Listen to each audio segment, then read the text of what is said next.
Okay, round two. Name something that's not boring. A laundry? Ooh, a book club. Computer solitaire, huh? Ah, sorry, we were looking for Chumba Casino. That's right, ChumbaCasino.com has over 100 casino-style games. Join today and play for free for your chance to redeem some serious prizes. ChumbaCasino.com. No purchase necessary. Void where prohibited by law. 18 plus. Terms and conditions apply. See website for details. Hi there, it is Eric Erickson here. The phone number is 877-97-ERIC, 877-973-7425. All right, I wasn't even going to talk about this, but this is kind of blown up. And so now I need to play some of this audio. I can't play it all, it's too long. But I gotta play some of this. Listen.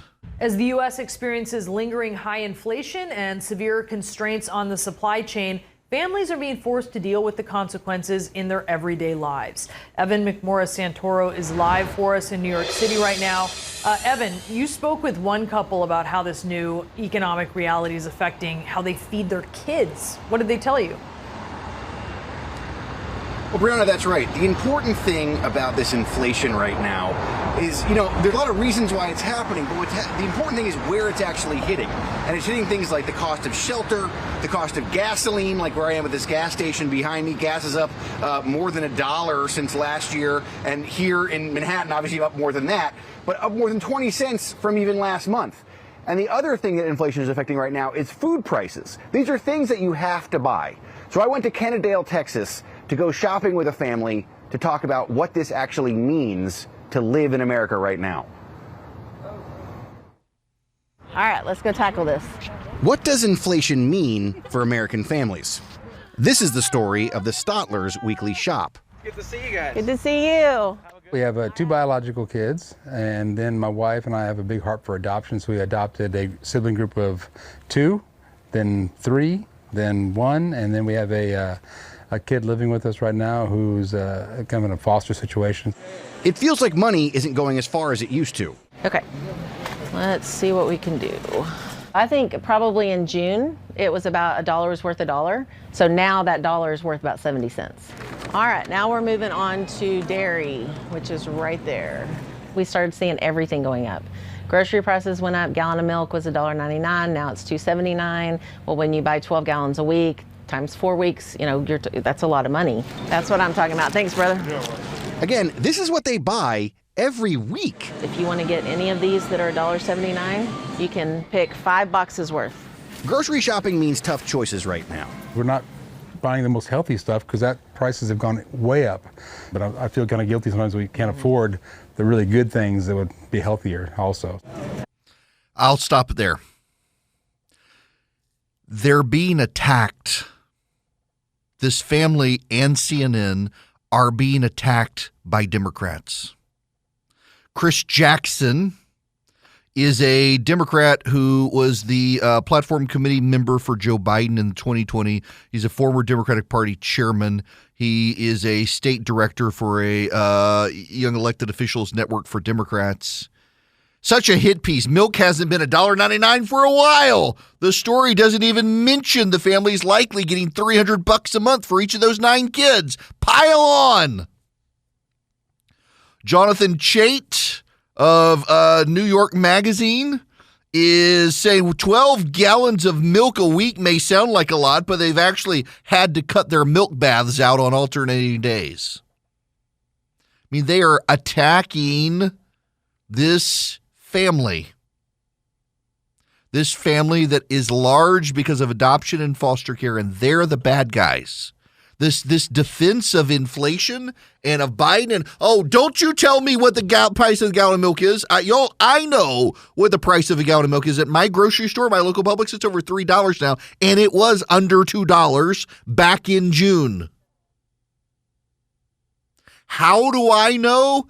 Because I go to the grocery store and I buy the gallons of milk myself. Rush Limbaugh and I, before he passed away, Rush very much played a role in my career in helping me, pushing me into radio. And then for a while I was doing a separate show from the one I'm doing now. And he got my agent and helped me kind of map it out. And he said, if my career ever got big, one of the things that he couldn't do anymore, one of the things I would not be able to do is go to the grocery store. And I still go to the grocery store. And people come up to me all the time. They want to talk. But I do the shopping for my family. Now, why? You could do Instacart. And my wife will do Instacart when I'm out of town. My wife doesn't like to go grocery shopping. My wife, of course, has lung cancer. And we're in the middle of a global pandemic. She doesn't want to go to the grocery store. I don't blame her. So I do the grocery shopping. And we'll use Instacart. Like I was out of town yesterday and today, and I'm actually in studio in Atlanta. Had a wonderful dinner last night with a couple who had donated some money to Children's Healthcare of Atlanta. Took them to dinner. Had a great time. Turns out they were roommates with my next door neighbor in dental school. Kind of funny. A small world. But I tend to be the one to grocery shop. And when you use Instacart sometimes, like for produce and stuff, the person who's doing your shopping who isn't in your family, they may pick the apple with the big bruise and not be paying attention. They're trying to get as many of these done. Some of them are great. Some of them aren't. I can go to the grocery store and I'll get the milk that expires furthest in the future. They're getting the one that expires in 5 days because it's at the front. So I like to go do the grocery shopping. So I can tell you firsthand, the prices have gone up. The prices of vegetables have gone up. The prices of fruit have gone up. The prices of milk have gone up. You used to be able to get a head of garlic, standalone garlic, for 49 cents. It's now 65 cents the other day at the grocery store. I use a lot of garlic in my cooking. That reminds me, I got to get a recipe out. Prices have gone up.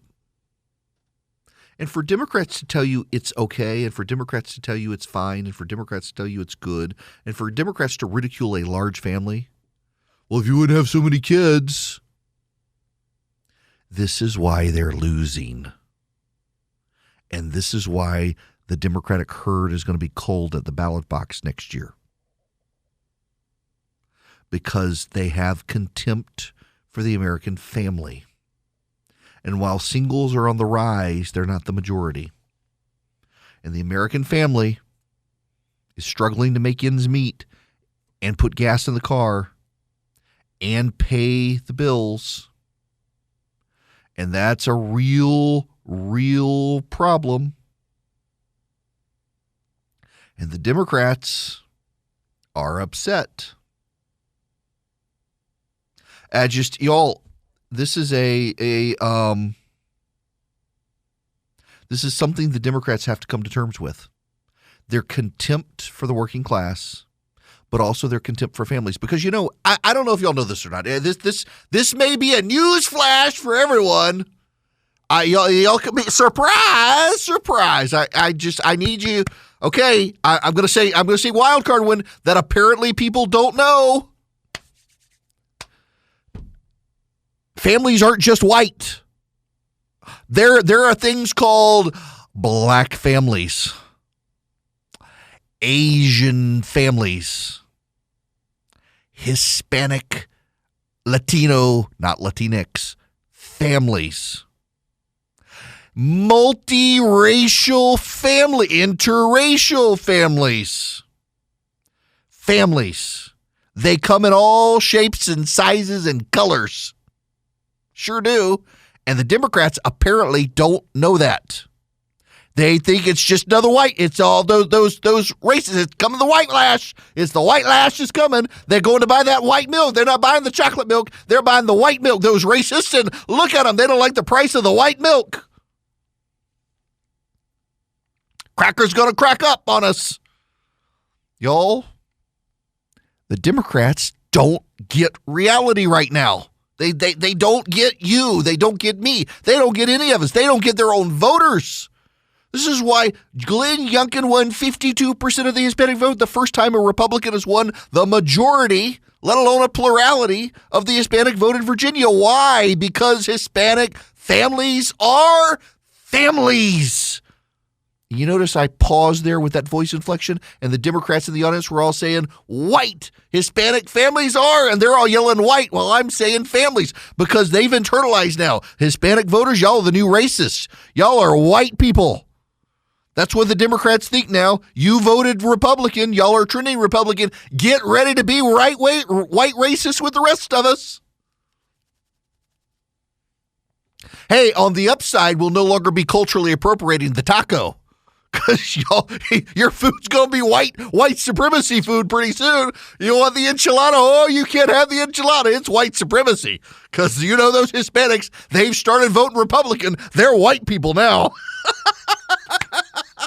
It's only a matter of time before the Joy Reid goes off on you on Hispanic voters. You know what, though? If this really does happen, well, then maybe they'll stop saying Latinx. Here's Stephanie Cutter, used to work for Barack Obama, one of his spokesgals. And the one thing that we need to make sure that Republicans in 2022 don't become is the party of parents, because we need to be the party of parents.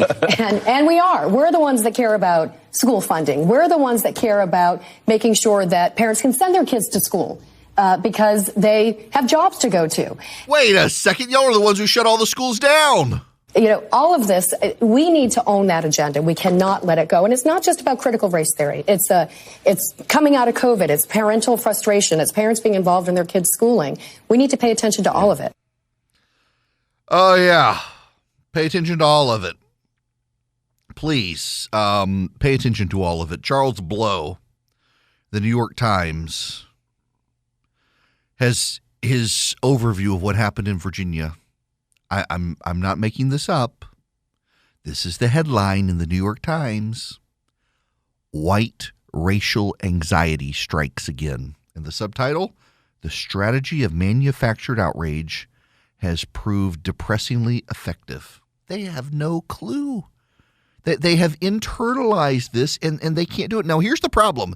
There will be Democrats who get it. Let's just be honest here. Don't paint with broad brushes. There will be Democrats who get what's going on, and they will be vilified by their own side. Look at David Shore. For those of you who don't know who David Shore is, David Shore was a progressive pollster. And last year, before the election, said, guys, burning down cities and saying you want to defund the police, that's going to help the GOP.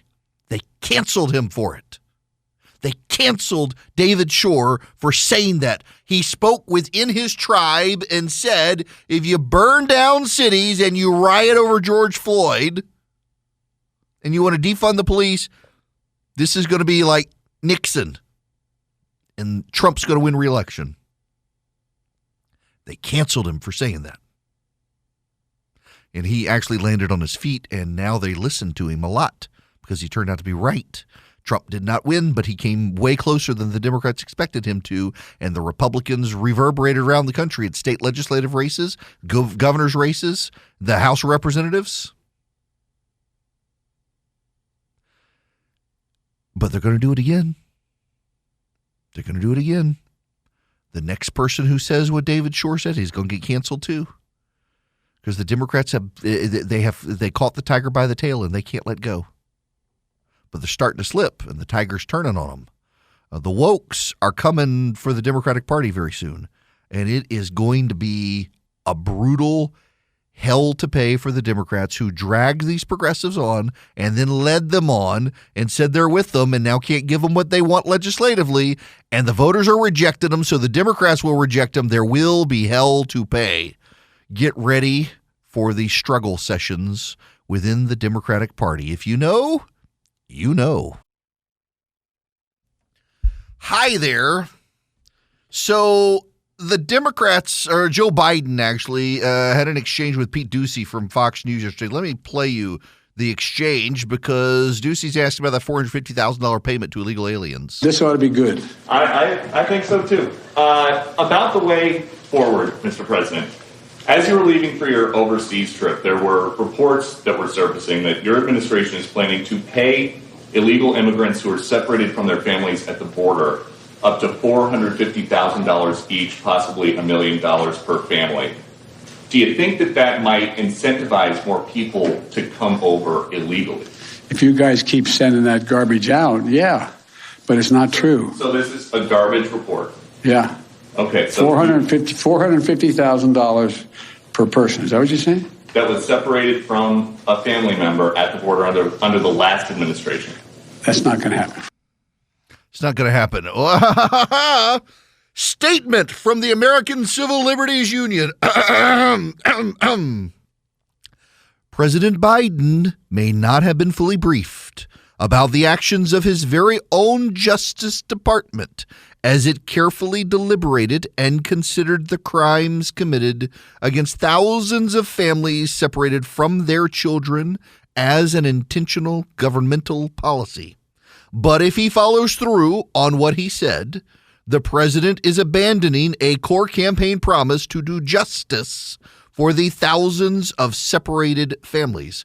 We respectfully remind President Biden that he called these actions criminal in a debate within President Trump and campaigned on remedying and rectifying the lawlessness of the Trump administration. We call on President Biden to right the wrongs of this national policy or national tragedy. Now, key line here in the statement, President Biden may not have been fully briefed about the actions of his very own Justice Department. The Justice Department is considering doing this. They are. My buddy Chip Roy, congressman from Texas, has been trying to round up all the signatures of the Congress critters from the 4 Southwest border states to unanimously urge Pelosi and Schumer to keep amnesty out of their spending bill. Not a single Democrat has joined them. Pelosi and Schumer want to add amnesty to the reconciliation bill. Now, I don't know that they can get that through the Senate parliamentarian because it is a change in policy depending on how they structure it. It's not going to go over well with a lot of people. You know, Republicans are now up like 28 points over the Democrats on who can handle the border better. You've got all these cascading issues for the Democrats. They are that out of touch with people. And again, I think it's really important to go back to this key point I made. And again, if you text data to 33777, please check out that last link. It's my Substack. You click on it, you will see today's email, and you need to read it. You need to inwardly digest it. You need to process what I'm saying here. We are headed to a very dark place with violence from the left. And one of the reasons is because the left and the media are in the same bubble together. And the left's monsters are the media's monsters. The left's concerns are the media's concerns. And anyone who disagrees is a monster. And at some point, you decide you've got to slay the monsters. But the Republicans at the ballot box, they use this to their advantage because the Democrats and the media cannot process and do not understand the concerns of the American family right now because so many of the Democratic operatives who are forming the policies of the Democratic Party at the staff level are single progressives who are more likely to abort a child than feed a child. And I don't mean that flippantly. I am very serious about that. And that shapes how the Democrats process the news, coupled with the media telling them their issues are the only issues. And it's really going to turn things upside down. When we come back, a friend of mine, David Huey, is going to join me. He runs a nonprofit called Hungry for a Day. They are in the Southeast in the Atlanta area, but I want to talk to him about nationwide the issue because as inflation goes up, as gas prices go up, as all of these economic factors come up, a lot of people are going to be hungry for the holiday season. A lot of people are going to need help for the holiday season. A lot of people are going to have nothing unless you consider going without and giving to others. And as we're headed into that holiday season, talking to David, maybe set our mind to some of the problems that are really out there right now with people being hungry because they can't afford the bills. Hi there. It is Eric Erickson here. The phone number is 877-97-ERIC, 877-973-7425 if you would like to be a part of the program. Hang on. There we go. All right. Okay.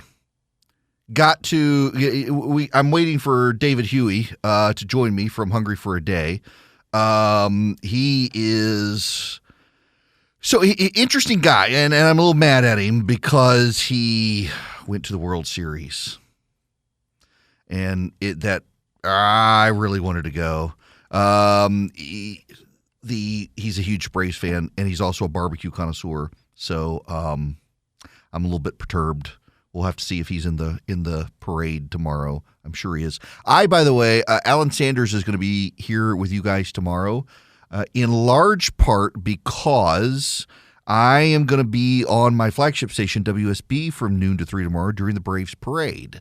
They'll be parading from downtown Atlanta up to the stadium. And I'm looking forward to being a part of that celebration with the Braves.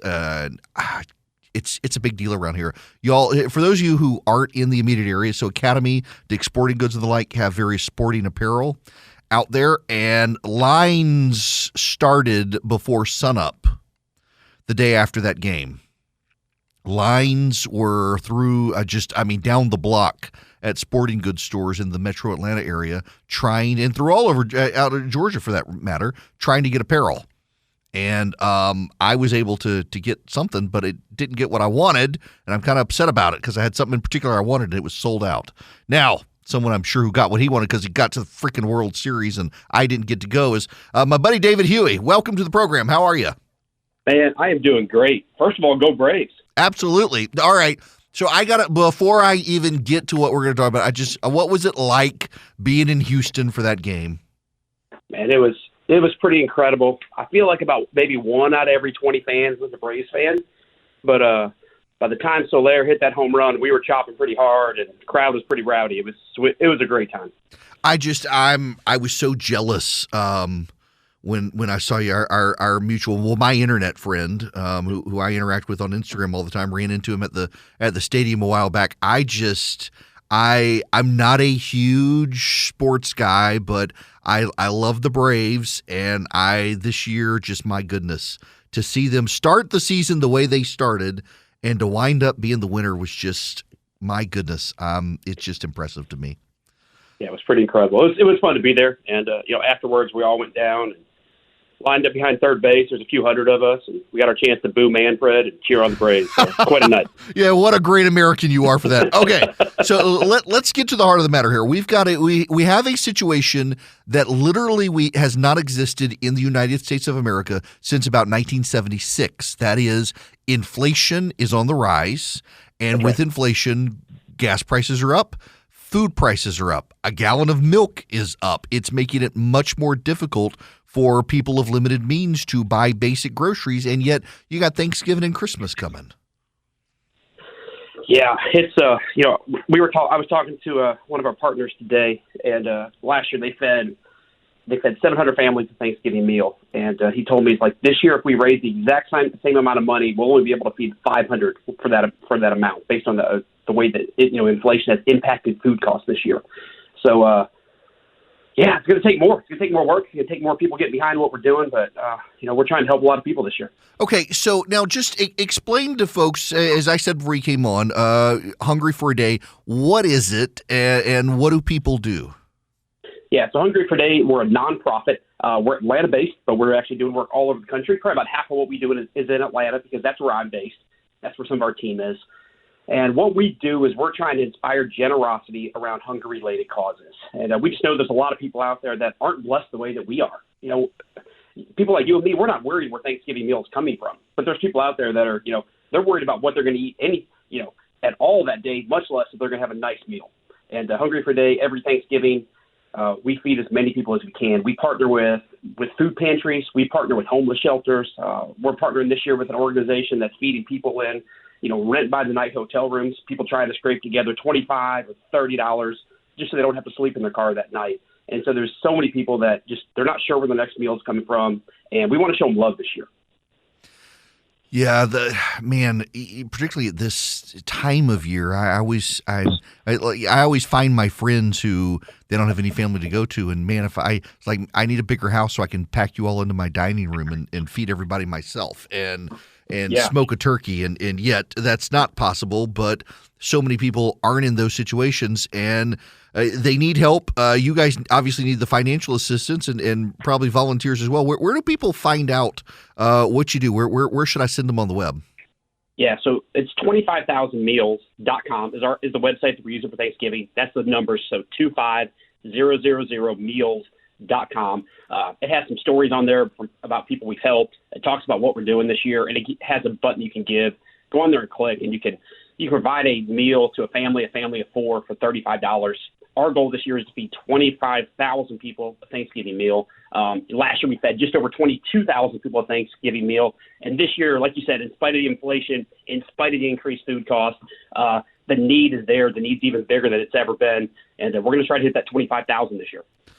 That's a big goal and a big number. Now, I know you guys were able to meet it last year. I'm on the website now. And, folks, if y'all want to help, text the word donate to 33777. I'll send you back the link to 25000meals.com. One family in need, Thanksgiving dinner for only $35. And, again, with inflation, that's not as much. You know, I was actually in the grocery store the other day because my kid actually loves smoked turkey. I put it on the grill. And I smoke it on the Rectech now. Used to do the Big Green Egg, and he loves smoked turkey. And I was shocked at the prices of the turkey. The frozen butterball turkeys at the grocery store have significantly gone up in price. You know, I'm right there with you, Eric. I keep the smoker fired up on Thanksgiving. I usually cook about a dozen birds and help out some friends and family, and just myself. And the price of the meat it's almost double what it was last year. It's out of control. Yeah, and then you got everything else as well. Okay, David, I don't want to keep you, but just one more little plug for you here for Hungry for a Day, 25000meals.com. Now, you're mostly in the Atlanta area. Do you guys need volunteers beyond just the financial donations? We don't really need volunteers. What Hungry for a Day, we've decided that, we're not a food warehouse. We're not, having trucks and freezers. But what we've done is we've gone out and identified organizations that are doing some amazing work, and we're getting behind them. I'll give you an example. 2 in Atlanta that we're working with is Sweetwater Mission out in the Austell area, the Pantry out in Douglasville. Both of them have literally thousands of people that they're going to be helping this Thanksgiving. And what we're doing is we're helping them fund that, so they can increase that impact and help even more people this season. There's going to be a ton of people who need the help. All right, listen, I'm glad to have you stop by every year and talk about this. If I can do anything for you, obviously you can count on me for a donation, and I hope the listening audience as well, particularly given as you guys spread your footprint out there to be able to help nationwide. I hope we can get people everywhere to help. Thank you so much, and I really hate you right now for having gone to the World Series game. Well, hey, man, thanks for having me on, and looking forward to Okay, wait. I got one last important question for you. Were you able to get your free tickets to get into the stadium tomorrow? I was not. Oh, my gosh. Everybody's having problems. I'm a season ticket holder, and supposedly they were free for us, but we couldn't even get through. So apparently the code got out on Twitter and Reddit and everywhere else in the world, and pretty much it was everybody and their mama were using the season ticket holders code, and they sold out pretty quick. Yikes, man. They got to find the person who leaked that and they got to figure that out. Make them sit in the parking lot. All right, man. Well, I'm sure you'll be on the parade line, so have fun tomorrow. Thanks. Appreciate you and value your friendship, my friend. Thank you. Take care. David Huey. Bye-bye. Also, David is, let's see here. Let's see. Why is the phone call not, there we go. Disconnect his phone line before you hear the ringtone. David is also a barbecue connoisseur, y'all. Dude literally goes to Texas once a year and just tours Texas barbecue joints. One day I'm going to go with him. But if y'all want to help, the website is 25000meals.com. There's no comma in 25,000. Just text the word donate to 33777. And this larger picture here. I don't want to put politics into this because hunger isn't a political issue, although some people see it that way. There are going to be a ton of nonprofits around the country, wherever you are, who are doing everything they can to help families this year. And they will for the first time since the 1970s. By the way, that's not an exaggeration. That's the actual data point. For the first time since the 1970s, inflation is significantly impacting food costs. So for the first time since the 1970s, inflation is going to be so high that your dollar will buy less at the grocery store for Thanksgiving.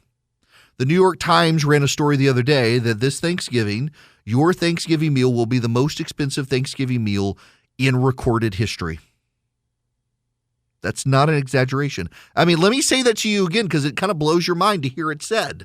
This will be the most expensive Thanksgiving meal in recorded history. You buy the same stuff you bought last year to make.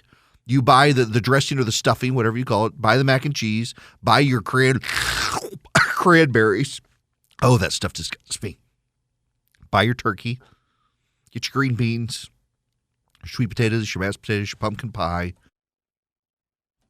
And it's going to be more expensive than it has ever been. And that's you. Now think about the poor family that struggles every year. Think about them. Think about the poor family that struggles every year. I want you to think about them. And they struggle, they save, they have to put stuff on their credit cards and pay it off later just to buy the meal. They need your help. They really need your help. And whether you're helping Hungry for a Day with their 25,000 Meals campaign or you're helping your local food bank, your local soup kitchen, people need it. My father-in-law and mother-in-law, God bless them, they work at a soup kitchen in Carroll County, Georgia. And on Mondays, they're there prepping and cooking, and my father-in-law takes charge of it, and they do meal after meal after meal after meal, and more people coming in. People who didn't have to come are coming now. Some come because they know they can get a free meal. Some come because they can't afford to go anywhere else. And this economy, and again, I don't want to bring politics into it. I could so easily bring politics into it, but I don't. I want you not to focus on the policies and the politicians, but the people who are impacted, and so many people are.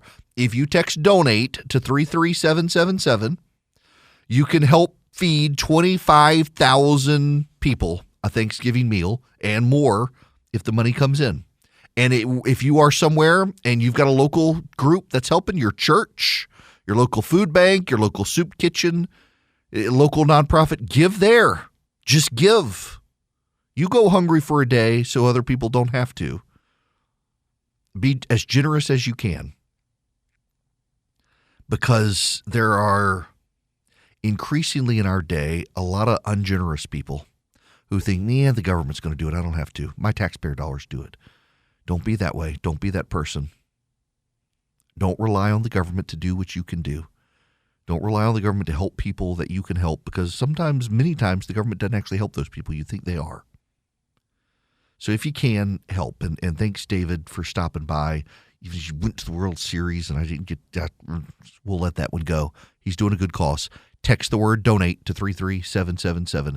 And then, y'all, one of the groups that does contribute to help these issues and help the conservative movement, help the Second Amendment movement, help the pro-life movement, help the nonprofit movement, helping deal with these sorts of issues is Patriot Mobile. They are a generous company of Christian conservatives running a mobile cell phone company. You can get your data, you can get your voice, you can get a new phone, you can bring over an unlocked phone, you can get a new phone number, bring over your current number to Patriot Mobile, and get free activation by using my name. They got 100% U.S.-based customer service. They give great discounts to veterans, first responders, NRA members, large families that have multiple lines.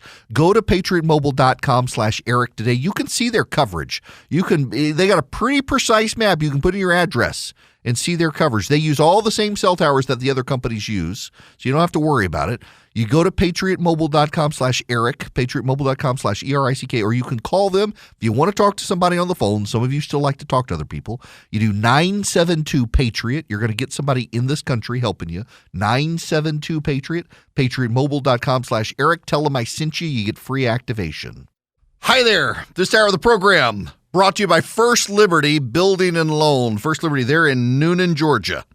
And they can help you. I don't care if you're in Sacramento, California or Bangor, Maine. They can help your business, not you individually, your business. You want to grow, be a really big business, need a 6-figure loan, buying a fleet of vehicles, building a building, buying a building.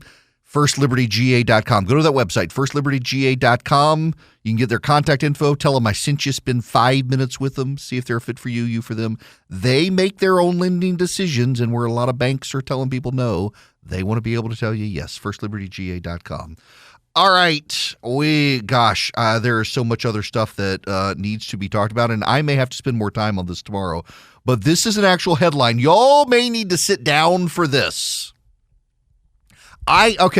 Truth be told, I full disclosure, I saw this and I thought someone was joking. They weren't joking. This is real. Here's the headline. This is in the New York Times. Should classic rock songs be toppled like Confederate statues? This is from Jennifer Finney Boylan. Jennifer Finney Boylan is an opinion writer and a professor of English at Barnard College. That pretty much tells you everything you need to know. A long, long time ago, I can still remember how that music used to make me smile. American Pie, Don McLean's generation-defining ballad, was released on vinyl 50 years ago this October. Side note, only good song man ever had. The first time I ever heard it, I was with my sister in our kitchen. I was 13. I was eating a bowl of alphabet cereal. It came on the radio, and my sister, only a year older but centuries cooler, told me this is the greatest song ever. But when Patricia McLean, Don McLean's ex-wife, hears American Pie, she isn't reminded of golden moments of adolescence or even the classic age of rock and roll memorialized by the song. She was subjected to years of emotional and physical abuse from her former husband. Oh, good Lord. Really? The past several years have been a reassessment of our country's many mythologies, from the legends of the generals of the Confederacy to the historical glossing over of slaveholding founding fathers. But as we take another look at the sins of our historic figures, we've also had to take a hard look at our more immediate past and present. The reassessment extends now to the people who wrote some of our beloved songs. Can I still love their music if I'm appalled by the events and the lives of Johnny Cash or Elvis or Jerry Lee Lewis or Eric Clapton's racist rants and anti-vaccine activism? Oh! The letters FFS come to mind. Frequent flying sucks. This is, wow. Here we are. By the way, did you know you want an exit poll data? Nobody's talking about it. Shh, don't say anything. A majority of Virginians disapproved of tearing down the statue of Robert E. Lee. You're not supposed to talk about that. Don't you say, you prove a racist. You can't talk about it. Majority of Virginians in the exit polling were opposed to tearing down the Confederate statues. They wanted to move on from history, not rip it all down. But the Democrats and the media affirm each other on this issue and pat each other on the back and tell each other the only monsters are their own monsters. And remember, monsters don't see themselves as monsters. It's all the other people who are the monsters. So when will the Democratic Party decide they have to slay the monsters? Something wicked this way comes. James Hodgkinson, I'm afraid, is going to become more of a thing from the left as they decide all the Republicans are bad and have to be stopped. And you thought these last 2 years were crazy. Welcome to 2022. It's coming up and nothing makes sense still, especially in business. If you're a small business owner, good luck getting financing from a big bank right now. I can offer you a fantastic solution if you're looking for $750,000 or more in financing for your business. First Liberty Building and Loan. Let's say you want to buy a new building, or you want to refi existing debt, or you want to buy a company. Basically, you see opportunity for your business to grow, but you've hit a wall with the mega banks getting financing. That's where First Liberty Building and Loan and my friends the Frost family come in. They solve small business financing problems better than anyone I've ever seen. They say yes, where big banks say no. It's that simple. Look, just do this. Spend 10 minutes with them. Call them, First Liberty Building and Loan. Say Eric sent you. In 10 minutes, you'll know if you're a good fit for their program. Go to FirstLibertyGA.com. That's FirstLibertyGA.com. They help small businesses nationwide in all 50 states. FirstLibertyGA.com. Okay, round two. Name something that's not boring. A laundry? Ooh, a book club. Computer solitaire, huh? Ah, sorry, we were looking for Chumba Casino. That's right. ChumbaCasino.com has over 100 casino-style games. Join today and play for free for your chance to redeem some serious prizes.